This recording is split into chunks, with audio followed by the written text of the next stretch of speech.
Hello everyone, my name is Caleb Parker Johnson. I'm currently enrolled in my master's program at Arizona State University, and today I will be presenting my project that I've completed on the effects of differential reinforcement of other behaviors on the rate of audible vocalizations in a domesticated feline. Prior to going into this, previous research has indicated that this is an effective method at teaching and decreasing rates of undesired behaviors in their domesticated counterparts of canines. So the goal of this was to expand on this research and be able to apply it to the second most popular house pet, which is felines as well. If effective, this method could be used to help cat owners teach new skills or decrease the rates of unpreferred behaviors in a group that is notably known to be very stubborn. So the way that we went about this was for my participant. This included of my 9-year-old domesticated feline, who is referred to as Winifred for this project. Prior to the intervention phase, I gathered my baseline data. So I sectioned off 15 minutes into 15-second intervals during her typical feeding hours, which was 6 to 7 p.m. And I utilized partial interval recording to determine what her average rate was before intervention. And as we can kind of see from the project here, the highest rate of that was 90% of all intervals during the first baseline period. In the intervention phase, I conducted a multiple stimulus without replacement preference assessment to determine what would be the edible reinforcer paired with no audible vocalizations. And from this, I used one treat and 2 pieces of kibble upon a 15-second interval that did not have any audible vocalizations. So this intervention phase was implemented for 11 days total. And then from my results here, we can also kind of see it on this graph behind me.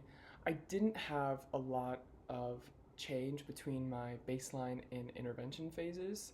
And on average, the data indicated less than 10% decrease on average during the intervention compared to the baseline. One interesting note from this, though, was that by the end of both intervention phases, we can kind of see that the data starts to go on a decreasing trend, indicating that potentially with more intervention periods or more days with this intervention, that there could have been more statistically significant results achieved from this. So this is the first thing that I wanted to mention in terms of my discussion for this, that I think that previous or future research rather in this should definitely include a longer period of the intervention phase, especially not being able to compare it to domesticated canines who potentially pick up on these sorts of things faster. So this data is definitely something that is telling us that maybe felines, for them to fully understand and comprehend the concept, that more intervention time would be necessary. Because essentially my study did not yield socially significant changes in the data where I can confidently say that the intervention was effective, but I do still believe that there's a lot that can be taken away from this project and that there are future implications that this project may suggest.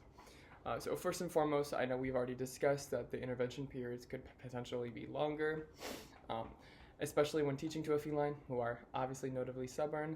But this is not to say that they're not capable of this, as the data suggests from here, just from this 11-day intervention period, that potentially she was understanding near the end of these intervention periods.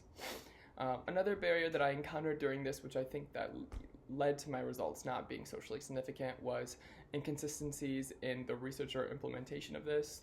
Me being the only one implementing this study made it so that I tried to do the 6 to 7 time frame as much as possible, but unfortunately life happens and I wasn't able to do that consistently every single time. So I think one thing that I've learned from this and taken away is that the importance of having multiple researchers on a team for this that can kind of divvy up the tasks amongst each other and ensure that intervention is consistent across every single period.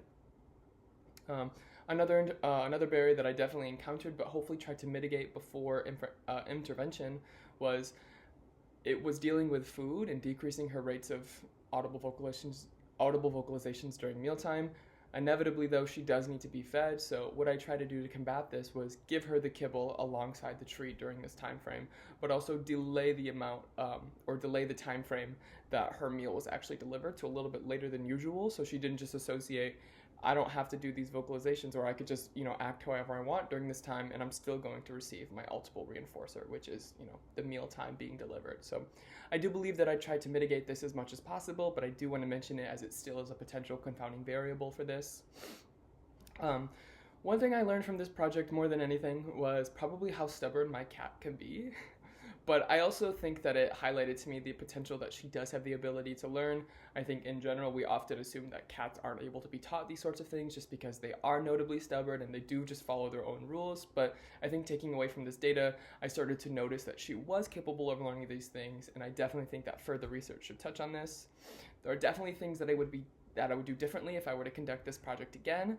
And I previously highlighted these before, but I think that this research can open the door to future research to destigmatize cats' inability to learn and how it can benefit their owners' lives by decreasing their rates of unpreferred behaviors.